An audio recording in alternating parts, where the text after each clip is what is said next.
Yeah, thoughtless isn't the word. He thought about this to the tune of 7 figures. Cynical and tasteless works better. It's like pure slop. Don't back it and move on. There was no battle none, LOL. What kind of tomfoolery is that? Cheap money grab, 100%. No one will talk about this crap in a year. And the 5,600 people who paid $1 million to these creators will play it a few times and then place it on the shelf, never to revisit it again. Doesn't matter who you know. Doesn't matter how middle of the road your takes are. If you deviate even just this much from leftist orthodoxy, they are going to come for you. And that is something that Professor Dungeon Master is finding out right now. Now, whether he cares or not, that is a completely different story. But we're going to look at it just the same.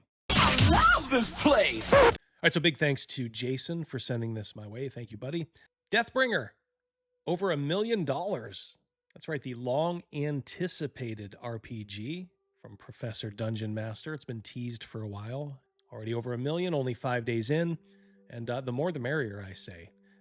I have nothing but well wishes and congratulations for Daniel. Well earned. He is a really good YouTuber, you know, kind of stays out of a lot of the more controversial stuff, but he's never afraid to take Wizards of the Coast to task. Overall, on this channel, we like Prof. In fact, this is one of his adventures in Dungeon Magazine, 1994, I think. And the reason I know that is because that adventure actually has a special place in Double D's heart. That is the very first adventure I ran my wife through. Daniel has clear bona fides. I'm sure Deathbringer is going to be a good game, good solid game, but that doesn't mean that the vultures aren't circling. And it's our old friends over on Reddit OS. All right, so before we get started, just culled a couple of images from the backer kit site for the project. You kind of see here the aesthetic that they are leaning into with Deathbringer. It's like a callback to the old school color art instead of line, but generally I like the vibe. There you see the battle nun. You're going to be seeing a little bit more of her later. You know, just kind of a ranger. You know, there's the legend himself, Deathbringer. Obviously a nod to, you know, Frazetta. And you get a lot of women like this. Back in the day, we wouldn't have thought anything of this. You know, not so. There's people that are upset about the female form. Now, this is obviously a Mr. T reference. And I think that's actually a personal one. I think one of Daniel's old players who may have passed on, I'm not sure. But this was their character. They loved Mr. T back in the day. That is high praise. But of course, you know, you can't do that now. The left has declared this verboten. So that's going to ruffle some feathers. Here you have a thief. I think this one is kind of a, to me, to my eye, kind of looks like a little homage to Lida from back in 3rd edition. That famous one. You know, these are some of the monsters. I like the Abhorrent. There's your Carrion Crawler. And, you know, of course, we have like a Shoggoth of some kind. Yeah, this is right up my alley. Right up a lot of people's alleys. There you see more beautiful women. Oh, my God. You know, but you have some undead, too. This is what RPGs were back in the day. Now, this probably defines what Deathbringer is. You have this, you know, comically big character. You know, I'm sure there's a wink and a nod there too. You know, and obviously you have the girl curled up. Obviously a nod to Frank Frazetta. This is really fun. And look, if you like it, you know, you like it. But there's a lot of people who don't like it. And this all comes from OSR Reddit. Definitely a hive of scum and villainy. I'm not gonna blur out any names to protect the innocent. Screw the innocent.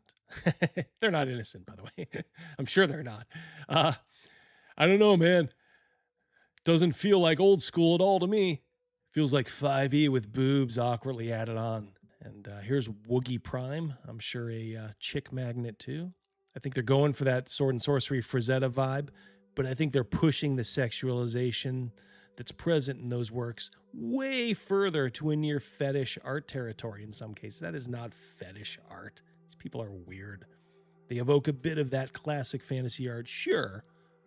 No, not sure, period. But I think they look distinctly modern. And to me, the vibe they're giving off is Not classic, but blood and boobs. Well, maybe you are right after all.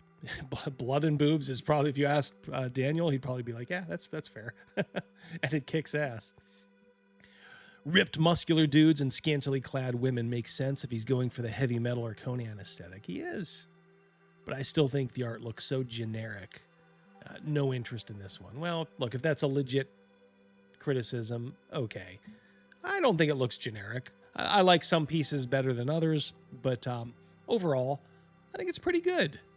The whole style of the game, starting with its name, is over the top. It's an exaggeration, a hyperbole not to be taken with a straight face. It's provocative and taunting, but art characters are almost caricatures. Maybe. But again, that's not bad. We've had enough of dumpy women, fey men in fantasy. We've seen enough of that through Paizo and Wizards of the Coast over these last several years. The art is terrible. I don't think so. It does not capture the Frazetta aesthetic at all. I think it does a little bit. Now look, if your standards are your artist has to be Frank Frazetta, you're going to walk around disappointed quite a bit in life. Continuing, I also think being a 50-year-old man grumbling that D&D no longer has bikini women is honestly kind of sad and deeply embarrassing. These kind of people like to do this a lot, and I guarantee you, like, half of these guys on Reddit live in mortal fear that the FBI is going to come knocking on their door and seize their hard drives.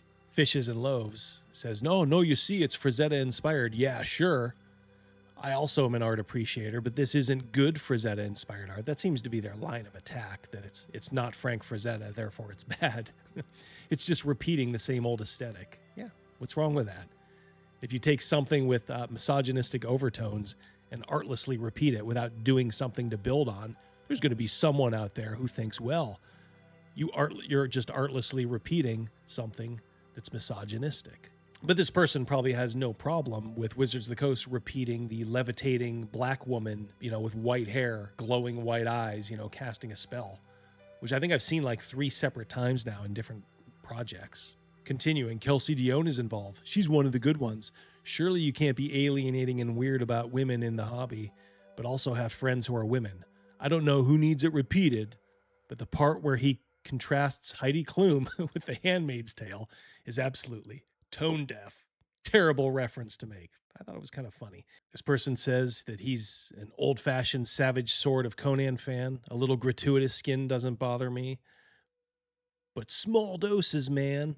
Everything I've seen of this game is just artless. Like someone trying to recreate Warhammer without understanding the satire at the heart of Warhammer. These people love to make these kind of arguments. They love to appeal to triviality. Or they say everything is like satire and oh, you're so stupid you didn't get the satire. Are there satirical elements in Warhammer? Sure. But overall, people just kind of take it, for its face value because it's a game. They play the game and then they go back to their jobs. But these people, they rarely have jobs and they rarely have lives. So they make up these weird things where everything's satire. And if you're not in on the joke, then you're just a chud. And here we are, combining misogyny of old school pulp fantasy with sterile and colorful vibes of modern fantasy. Truly the worst of both worlds. I wouldn't say that. All right, so what set all these Redditors off was not actually the project itself. It was actually this blog post from someone named Lizzie Magnolia. Now, I hope you're sitting down, but Lizzie is a male to female trans person. And Lizzie here is going to tell you all about misogyny, because who knows more about misogyny than a dude pretending to be a woman? The thoughtlessness of Deathbringer's marketing. As I write this, Deathbringer, the self-proclaimed most anticipated RPG of 2026. You can drop the self-proclaimed. It is de facto now the most anticipated by virtue of its reception. At this point, it was entering day 2, and it had raised $750,000. As I said, well over $1 million, on its way towards $2 million. Hopefully it gets there. It is, by any account, a success story. And if there's something that leftists hate more than anything else, it's somebody succeeding, because they are all failures. Wish I could just celebrate it and go on to my day. No, you don't. It's clearly a project its main creator, Prof. DM, is proud of. He is. And I wish the world had more stories of indie creators taking their ideas and making large amounts of money off them. I can't, though. Gee, why not? That's because of the advertising, which has attempted to latch onto a particular aesthetic, and in the process, made the whole thing look rather reactionary. Heaven knows you can't be a reactionary as a leftist. Now, before I start, I want to make clear I don't know the hearts and minds of Prof or the folks at Roll for Combat. I'm not accusing them of being bad people. However, their marketing absolutely sucks. And then, of course, because it's modern day and we have to have safe spaces, there is a disclaimer. Warning, Deathbringer is a game hearkening to the days of Frazetta art and 80s heavy metal posters. As such, it features blood and gratuitous amounts of boobs. How could you be a D&D player and not, be accustomed to this? Just crazy. What awful people. If you're associated with people like this, I actually feel bad for you. And here we go with the misogyny. I don't remember the first time I was made aware of Deathbringer, aside from one of the specific details, the piece of art showcasing the Battle Nun. We love the Battle Nun. That's a good piece. This kind of thing is prevalent throughout the marketing, to the point that I couldn't find a single woman who wasn't some form of platonic ideal of a bombshell. Man, it's like you're writing copy to sell this thing. Not even like an ugly crone or a fat lady who's evil because she's fat. These people love ugly things because they're so ugly, not just on the outside. Like, I've never seen this Lizzie person. I guarantee you they're like a walking nightmare. But they're so ugly, like on the inside. They're such reprehensible creatures that they want the world to not be filled with anything beautiful, but just things as ugly as they are. Because, when you see something like this, it, would remind a man pretending to be a woman who still has 5 o'clock shadow that he will never be this. Therefore, you do not want to look at this. And of course, it doesn't just apply to women. He has a problem with the Deathbringer class, a warrior roided up on alchemy and ready to kill. I love it. It looks like Bane, kind of, right? It's like Bane in D&D. It's so over the top. It's hilarious, like the size of that weapon. And, look at that. That's good art there. That's action.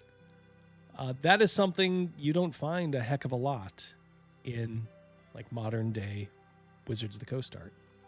And that is a woman Deathbringer. So are we mad that women are powerful? Or are we mad that women are beautiful? I don't know which.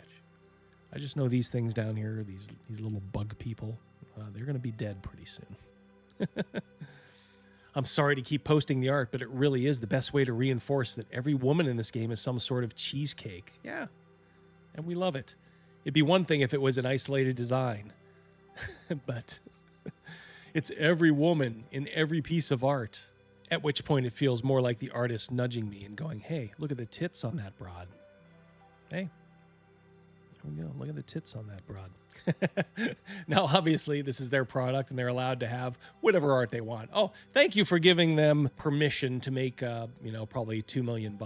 According to a live stream to celebrate the Kickstarter launch, the artists had a blast working on this project. And I hope they did. No, you don't. Even if it was one-handed. But it also means that I have to point out that they're deliberately invoking the art of an era that was pretty hostile towards women in the hobby. What really gets me is that they clearly know this and are trading on it. Oh my lord. Remember when D&D had balls? When dungeons were dangerous and you were lucky to make it to 3rd level without being disemboweled? When orcs were pig-faced monsters meant to be killed? When characters looked more like Conan the Barbarian and less like Puss in Boots? More like Heidi Klum and less like The Handmaid's Tale. Deathbringer remembers. I love it. That's everything that D&D should be. And it's hilarious because it tweaks the noses of these people. And, I don't think Daniel's the kind that would, make an explicitly political video. If I had to guess, I'd imagine that he's probably just what we used to call back in the day, just probably a common sense conservative, probably fiscally conservative, maybe a little bit more liberal socially. That would be my guess. But I'm also guessing that he's seeing what's going on in society and is realizing pretty soon I got to tweak the noses of these people just a little. And that's what he's doing here. your guy should look more like Conan and less like a furry. And by the way, he mentioned that, at a time when the industry or, the hobby was hostile towards women, nothing could be further from the truth. If you found a woman willing to play back in the day, I mean, that was like finding a unicorn. It didn't happen a lot. But, over time, as time went on, it did start to happen more and more. And then by the mid-90s, I was running a group. My main group was 3 women and 2 men. And, it worked because the women were normal. They're not like, a lot of these women players nowadays who are just all about agenda and essentially going through therapy at the table. They liked the stuff that we liked. That's why they were unicorns. Because generally speaking, women back in the day, they weren't attracted to this kind of stuff because it wasn't the feminine thing to do. I know things have changed a little bit, but by and large, women still aren't, really attracted to this kind of stuff. And there's nothing wrong with that. Different strokes and all that. Casual jab at furries got him going. He thinks it's hilarious because seemingly no dungeon tuber actually understands what furries are. Oh, I believe we do understand what they are. like we absolutely understand what they are. Puss in Boots is your touchstone here? No, it was just a reference. And then, of course, they have a problem with the Handmaid's Tale reference, because it represents, repressed sexuality and, it's a symbol of violent misogyny for where women are forced to cover up, which is so ironic because these people are all pro-Islam. When you promote Islam, you promote the Handmaid's Tale, essentially. And here we are, accusations of racism from this guy. Oh my. He's looking at the About Us section, and near as he can tell, there's not a single person of color contributing to the game. There's luminaries like Ben Milton, Justin Alexander, Daniel Fox. Don't really have much of an opinion on Ben Milton. Do not like Justin Alexander. That's the guy who was basically cheering on Charlie Kirk getting killed. And Daniel Fox, I don't like at all, for a couple of reasons. But still, if they have talent and Prof thought they could help with the project, I'm willing to hold my nose a little bit for this. Sure. So there's no black people associated in the game. Oh my God, they couldn't find a San Francisco token to just throw in there and have them, do nothing, shuffle papers. Apparently they also did not like the fungus-licking cannibal cultists. I mean, do we want to dispute the fact that there may have been some jungle people who were cannibals? That's a fact. So he's just leaning into it. You could tell the artist was pretty petrified here. That's why the cannibal cultist is actually whiter than I am. But still, you have to understand. I hope the artist is out there listening. Even when you do stuff like this, it's not going to appease any of these troons. And of course, he's comparing this to the game's treatment of orcs. As we all know, Prof has a thing for orcs, pig-faced orcs specifically. But it's also worth noting that there's a lot of discourse surrounding these orcs and other monster races. Oh my, we're not going to go where I think we're going, are we? The idea of killing people and taking their stuff because they were green didn't originate in a vacuum.